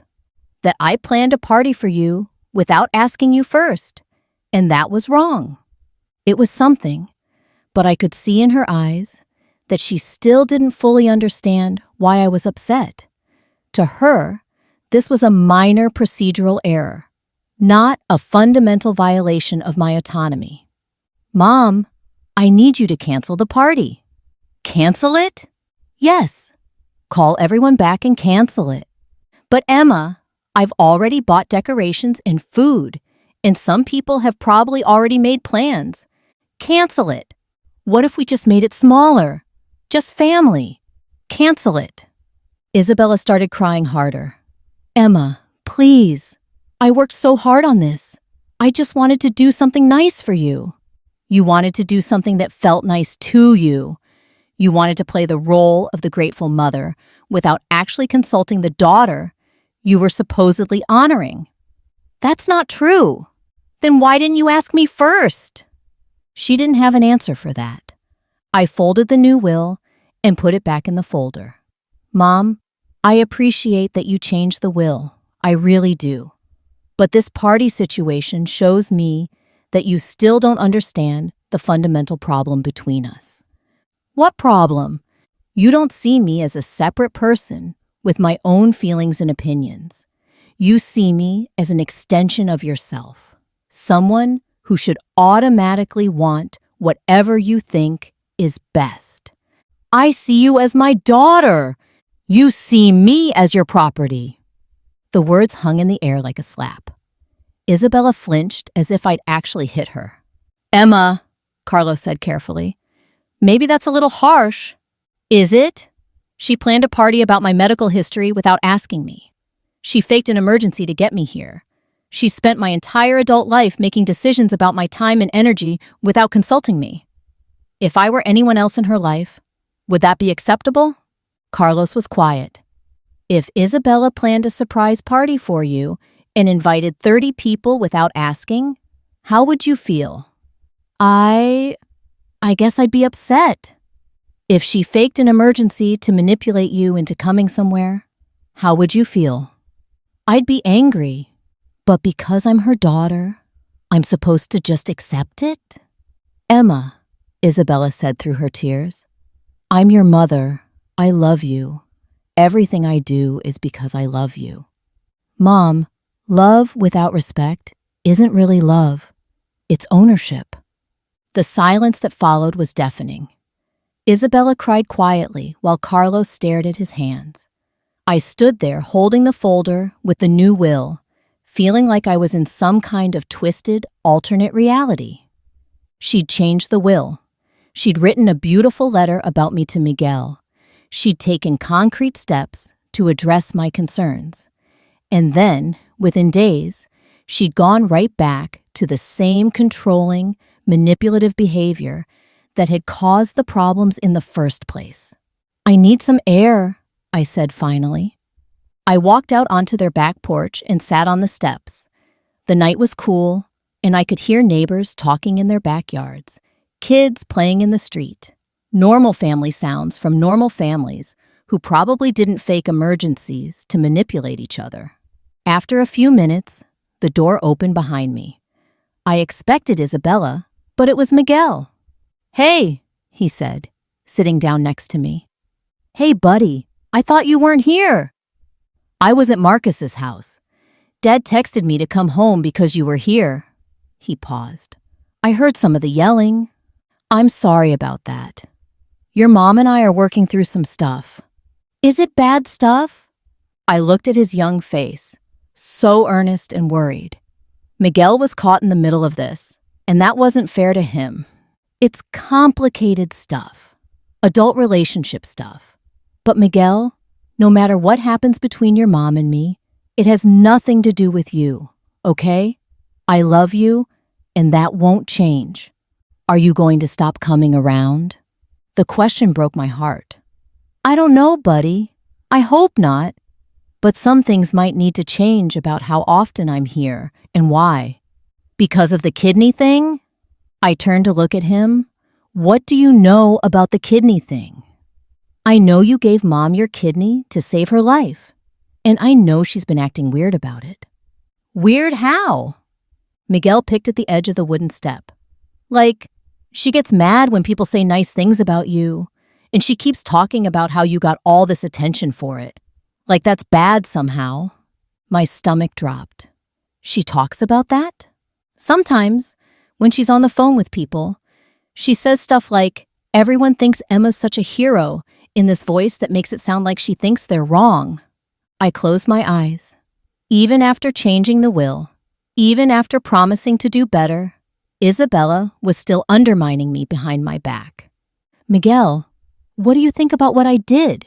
Giving your mom my kidney? He looked at me like I was crazy. I think you saved her life. I think it was the most amazing thing anyone's ever done. I think you're a hero. And you don't think I did it for attention? Emma, you didn't even want people to know about it at first. You tried to keep it quiet. How could you have done it for attention? Out of the mouths of babes, a 14-year-old could see the truth that his mother couldn't. Miguel, can I ask you something else?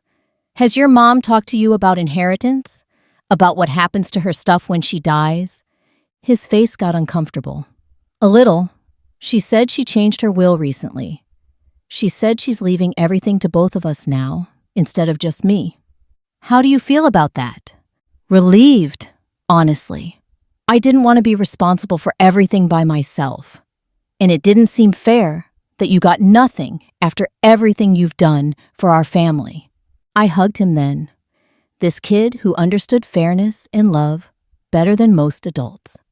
You're a good person, Miguel. Don't let anyone change that about you.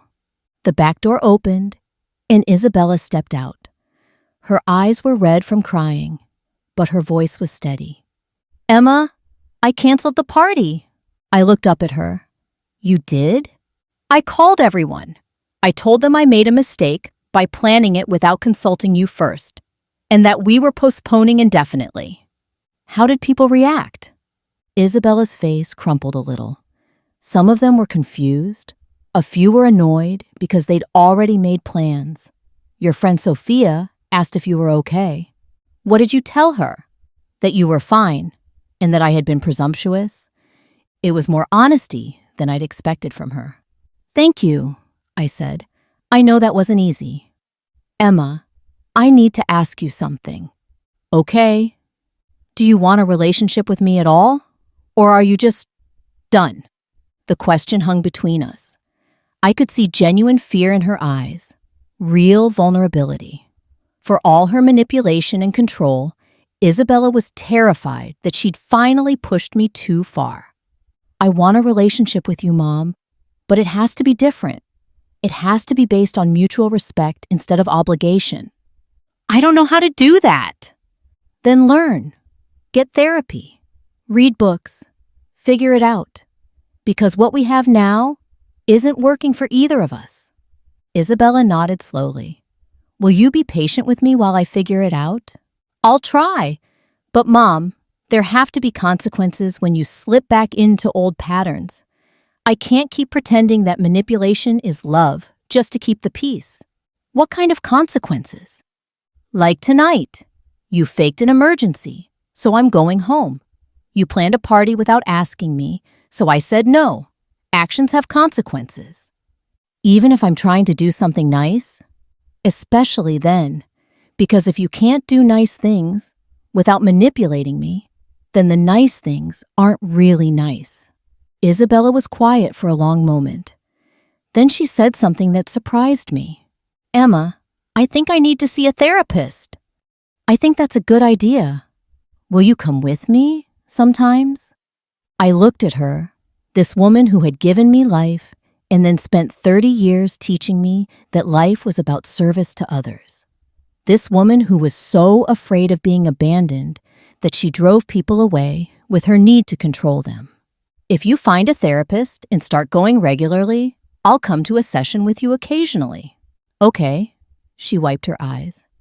Emma? Yeah? I really am grateful for my kidney. For your kidney. I know I'm terrible at showing it, but I think about it every day. Every morning when I wake up feeling healthy, I think about what you gave me. Then start acting like it means something to you. I will. I'll try. As I drove home that night, I felt cautiously hopeful. Isabella had canceled the party and admitted she needed therapy. She'd taken responsibility for her manipulation instead of making excuses. Maybe, finally, we were making real progress. But I should have known that Isabella's version of progress would come with strings attached, and the strings were about to get very, very tight. What happened next would test every boundary I tried to set and force me to make the hardest decision of my life. Has anyone else dealt with a family member who promises to change but keeps slipping back into the same toxic patterns? How do you know when enough is enough? For 2 weeks, Isabella kept her promise. She found a therapist, Dr. Patricia Reyes, who specialized in family dynamics and trauma. She scheduled weekly appointments and even asked if I wanted updates on her progress, which I declined. I told her I'd judge her progress by her actions, not her words. And for those 2 weeks, her actions were different. She called me once just to chat about her garden. She asked if I wanted to have lunch instead of demanding I help with some household task. When Miguel needed a ride to baseball practice, she asked if I was available instead of just assuming I'd do it. It felt like a miracle. Isabella was actually learning to see me as a person instead of a resource. I should have known the other shoe was about to drop. On a rainy Thursday evening, my phone rang. Isabella's name on the screen no longer filled me with dread. For the first time in years, I actually looked forward to our conversations. "Hi, Mom." "Emma, honey, I need to talk to you about something." Her voice was strange, excited but nervous. "What's up?" "I've been doing a lot of thinking in therapy, and Dr. Reyes has helped me realize some things about our relationship." "That's good. What kind of things?" "Well, she helped me understand that I've been very controlling with you, and that's not fair. She said I need to start trusting you to make your own decisions." I felt a warm glow of hope. "That sounds like real progress, Mom." "It is. And Emma, there's something I want to do to show you how much I trust you now." Something in her tone made me pause. "What do you mean?" "I want to give you power of attorney." The words hit me like a truck. "What?" "Power of attorney over my medical decisions and my finances. Dr. Reyes said it would be a good way to show you that I trust you completely and that I value your judgment." I was quiet for so long that Isabella asked if I was still there. "Mom, that's a huge responsibility." "I know, but Emma, you saved my life. You know my medical history better than anyone, and you're so responsible with money and decisions. I can't think of anyone I trust more." On the surface, it sounded wonderful. Isabella was offering to give me legal authority over her major life decisions, the ultimate sign of trust and respect. So why did my stomach feel like it was full of rocks? "Mom, this is a big decision. Maybe we should talk about it more. Discuss it with your lawyer." "I already talked to him. He's drawing up the papers. All you have to do is sign them." There it was.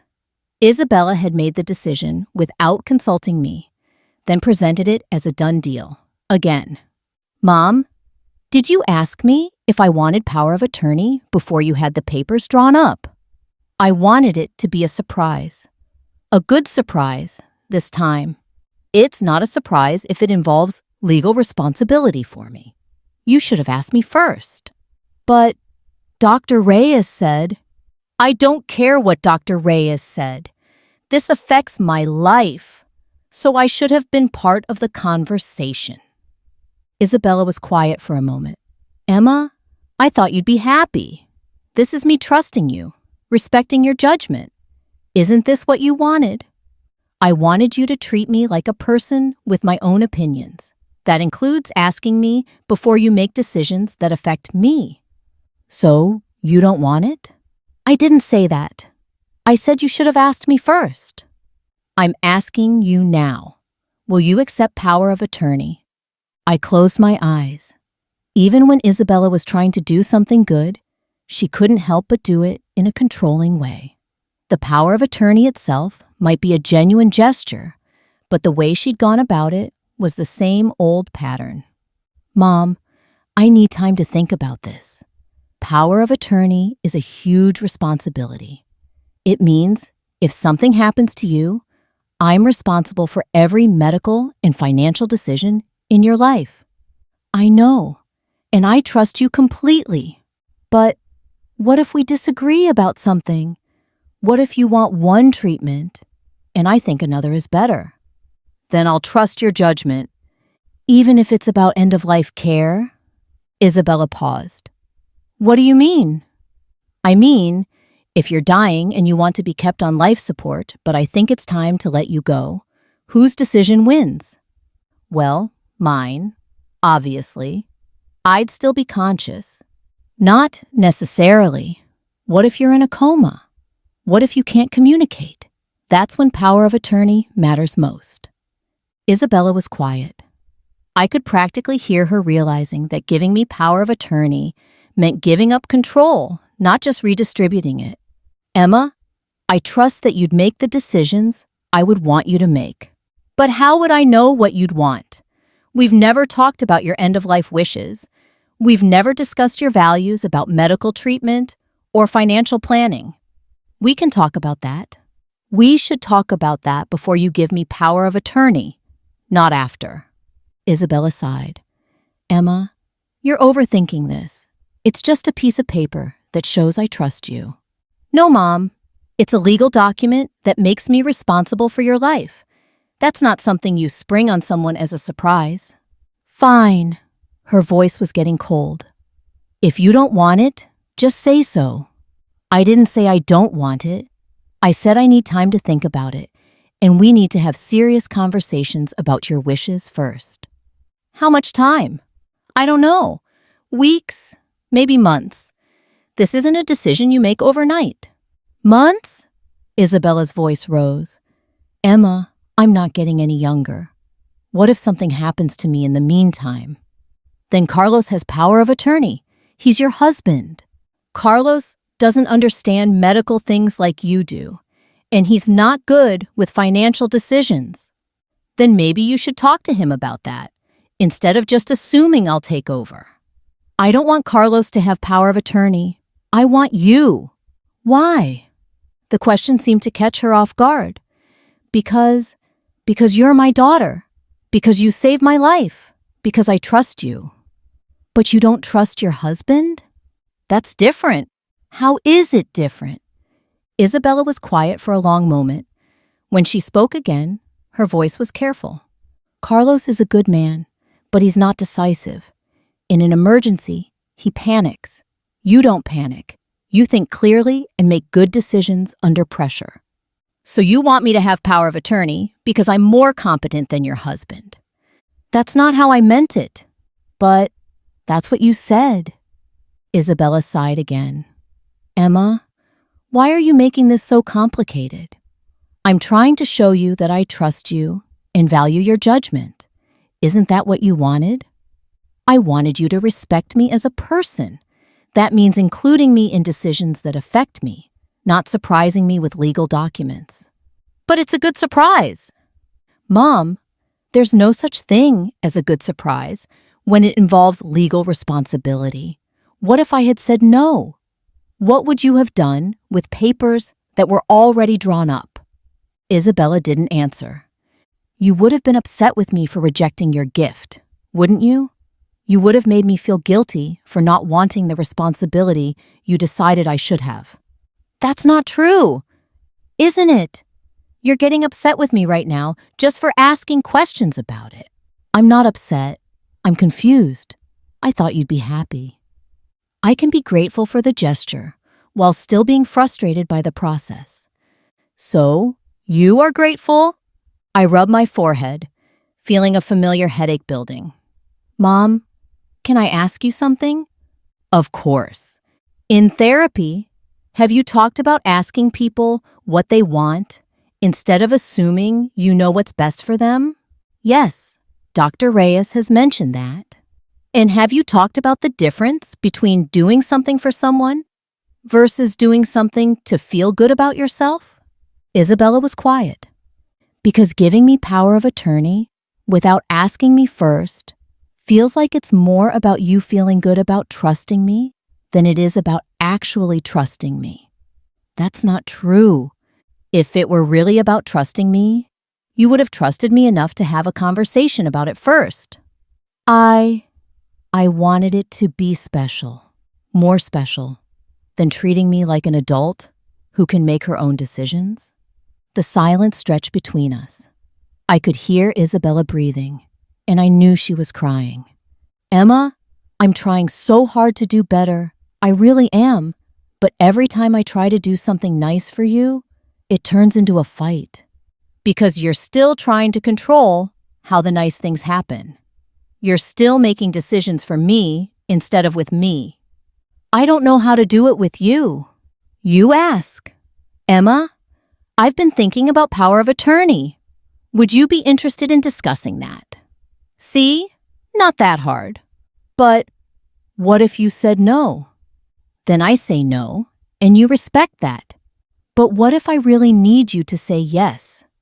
And there it was, the heart of the problem. Isabella wasn't offering me power of attorney because she trusted my judgment. She was offering it because she needed me to take responsibility for her life. Mom, why do you really want me to have power of attorney instead of Carlos? I told you. The real reason. Isabella was quiet for a long time. When she finally spoke, her voice was small. Because if something happens to me, I want someone who will fight for me. Carlos is too nice. He let doctors give up too easily. But you saved my life once. I know you'd save it again. My heart broke a little. Isabella was still thinking about medical decisions in terms of fighting and saving, not in terms of quality of life or her own wishes. Mom, what if fighting for you means letting you die peacefully instead of keeping you alive on machines? That's not fighting for me. What if it is? What if the most loving thing I could do is honor your wishes to not be kept alive artificially? But I don't want to die. Nobody wants to die, Mom. But sometimes staying alive isn't the same as living. Isabella started crying harder. Emma, I'm scared. I'm scared of dying, and I'm scared of being alone, and I'm scared of making the wrong decisions. I just want someone I can count on. Finally, some honesty. Isabella wasn't trying to honor me with power of attorney. She was trying to make me responsible for managing her fears. Mom, I understand that you're scared, but power of attorney isn't about having someone to count on for emotional support. It's about having someone who will make the decisions you would make, even if they're hard decisions. But how will you know what decisions I would make? That's why we need to have long, detailed conversations about your values and wishes. And that's why this isn't something you surprise someone with. Isabella was quiet again. Emma, will you at least think about it? I'll think about it. But Mom, I need you to understand something. If I accept power of attorney, it means I might make decisions you don't like. It means I might choose comfort care over aggressive treatment. It means I might spend your money on things you wouldn't choose. Are you prepared for that? I trust your judgment. But do you trust it enough to let me make decisions that feel wrong to you in the moment? Isabella didn't answer. And Mom, there's something else. If I'm going to be responsible for your major life decisions, then you need to stop treating me like hired help for small decisions. You can't give me power of attorney and then call me to fix your leaky faucets. Why not? Because it's confusing the relationship. Either I'm your daughter, who you respect as an adult, or I'm your employee, who you call for chores. I can't be both. But you're so good at fixing things. So is Carlos. So are repair services. So is Miguel, who's old enough to learn how to fix basic household problems. Isabella sighed. Everything is so complicated with you now. It's not complicated. It's just different from what you're used to. I miss when you just said yes to everything. The admission hung in the air like a confession. Isabella missed the version of me that never questioned her, never pushed back, never had my own opinions or needs. I miss feeling like my mother loved me for who I was instead of what I could do for her, I said quietly. I do love you for who you are. Then prove it by loving me when I say no to things. Prove it by asking my opinion instead of assuming you know what I want. Prove it by seeing me as Emma, not as your problem solver. I'm trying. I know, and I appreciate that you're trying, But Mom, trying means getting it right more often than you get it wrong. And right now, you're still getting it wrong most of the time. What am I getting wrong? You made a major decision about my life without asking me. Again, even after we've talked about this multiple times. Even after you promised to do better. Isabella was crying openly now. I just wanted to do something good for you. Then next time, ask me what would feel good to me. Don't assume you know. Will you forgive me? I looked out my window at the rain, thinking about all the times I'd forgiven Isabella for the same behavior over and over again. I forgive you, Mom, but forgiveness doesn't mean pretending it didn't happen. It means choosing not to let it destroy our relationship while still protecting myself from it happening again. What does that mean? It means I'm going home now, and next time you want to do something nice for me, I want you to ask me first, before you call lawyers, before you make plans, before you do anything. Just ask. Okay. And Mom, I do want to talk about power of attorney, but I want to talk about it properly, with conversations about your values and wishes, with time to think, with discussions about what it really means, not as a surprise gift. Okay? I love you, but I need you to start showing love in ways that don't require me to give up my autonomy. I don't know how to do that. Then keep going to therapy and figure it out. Because Emma, this is your last chance. I can't keep forgiving the same behavior over and over and expect different results. After I hung up, I sat in my living room feeling emotionally exhausted. Isabella had taken a step forward with therapy, then immediately taken 2 steps back with the power of attorney surprise. She was learning the language of respect without understanding the concept. But something had shifted in me during that conversation. For the first time, I'd been completely honest about my limits. I'd told her this was her last chance, and I meant it. The test came sooner than I expected. 3 days later, Miguel called me, his voice shaky and scared. Emma, Mom's in the hospital. My heart stopped. What happened? She collapsed at the grocery store. They think it might be related to her kidneys. I was in my car and driving to the hospital before Miguel finished explaining. Despite everything, despite all the boundaries and arguments and frustration, Isabella was still my mother. If something was wrong with my kidney, the kidney I'd given her, I needed to be there. When I got to the emergency room, Carlos and Miguel were in the waiting area. Carlos looked like he'd aged 10 years in 3 hours. How is she? They're running tests, Carlos said. Her blood pressure spiked really high, and she was having trouble breathing. The doctors want to make sure the kidney is functioning properly. We waited for what felt like hours. Finally, Dr. Martinez came out to talk to us. The good news is that the kidney is functioning perfectly, he said. This wasn't a rejection or kidney failure. Relief flooded through me. The bad news is that Isabella has developed a serious heart condition. The combination of the immunosuppressive drugs and some underlying genetic factors have put a lot of strain on her cardiovascular system. My relief evaporated. How serious? She's going to need ongoing treatment and monitoring.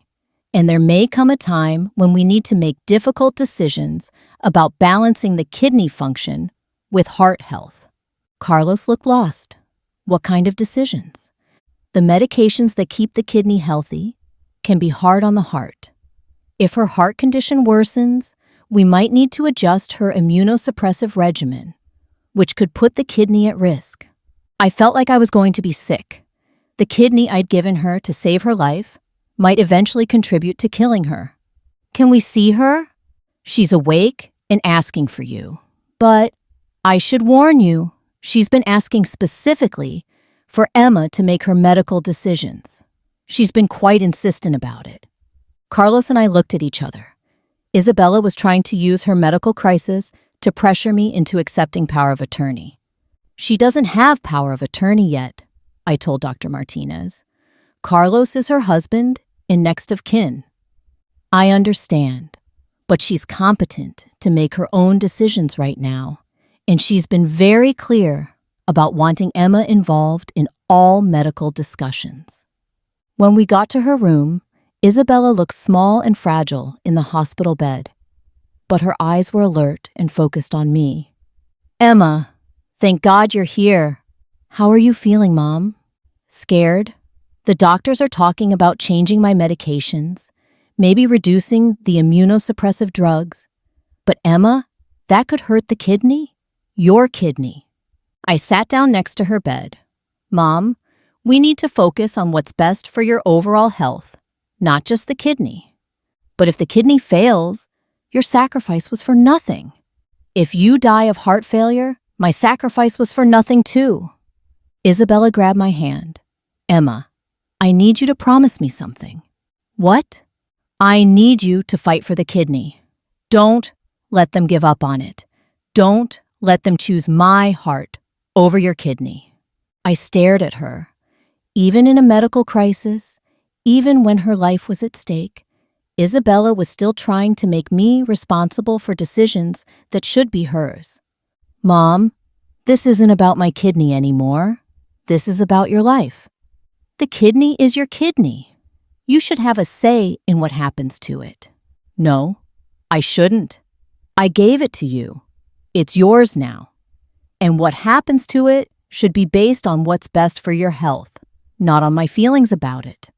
"But Emma, Mom, stop. I gave you that kidney because I love you and wanted you to live. If keeping it means you die of heart failure, then it defeats the purpose of the donation." Isabella started crying. "I can't lose it, Emma. I can't lose the last piece of you that's keeping me alive." The words hit me like a punch to the gut. She saw my kidney not as a gift of love, but as a piece of me that she could keep forever, as insurance that I would never really leave her. "Mom, that kidney isn't keeping you tethered to me. My love for you doesn't live in that organ. But without it, you might die, or you might live for years on dialysis, or you might get another kidney from the transplant list. But either way, it doesn't change how much I love you." Isabella gripped my hand tighter. "Emma, please, I need you to promise me you'll fight for the kidney." I looked at her lying there, desperate and scared, trying to use my love for her to manipulate me into making promises I shouldn't make. And I realized this was the moment I'd been dreading and preparing for.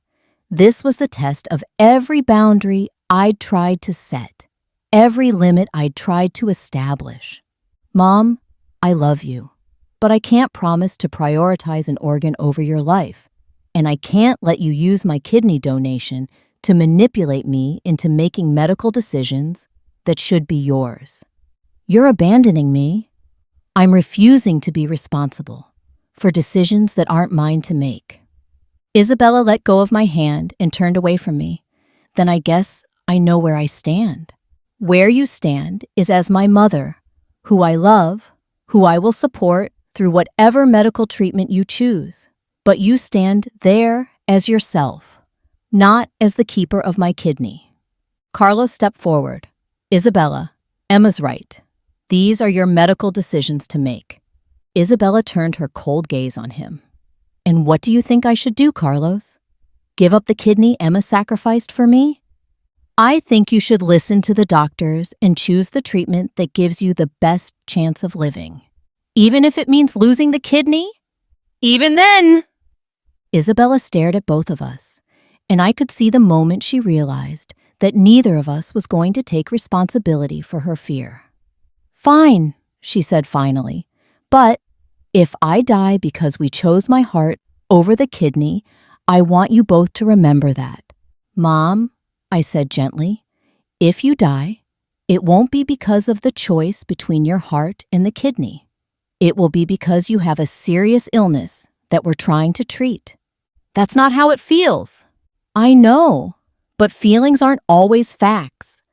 Dr. Martinez returned an hour later to discuss treatment options. As he explained the risks and benefits of different approaches, I watched Isabella's face.